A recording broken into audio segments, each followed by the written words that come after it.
தமிழ் கடவுளான முருகனுக்குன்னு சிறப்பிற்குரிய இடங்களாக தமிழகத்துல 6 இடங்கள் இருக்கு. இதைத்தான் அறுபடை வீடுகள் அப்படின்னு சொல்றாங்க. அதுல திருச்செந்தூர்ல மட்டும்தான் கடற்கரையில செந்தில்வேலன் குடிகொண்டிருக்கிறார்.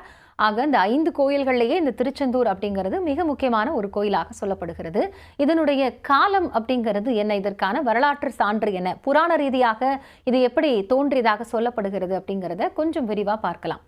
அதாவது அசுரர்களோட குழு தேவர்களுக்கு எதிராக பல தொல்லைகளை தொடர்ந்து செஞ்சுக்கிட்டே இருக்காங்க. அப்போ தேவர்களுக்கு தொல்லை கொடுத்த முக்கிய அசுரராக பார்க்கப்பட்டவர் தான் சூரபத்மன்.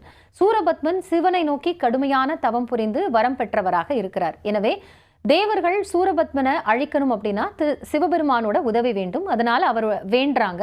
அந்த சமயத்துல அவர் தேவர்களோட பிரார்த்தனையை ஏற்றுக்கொண்டு அதற்கான பணிகளை முருகனிடம் ஒப்படைக்கிறாரு. இந்த நிலையில தான் முருகன் சூரபத்மனுக்கு ஒரு சமாதான கோரிக்கையாக ஒரு தூதுவனை அனுப்புகிறார். ஆனால்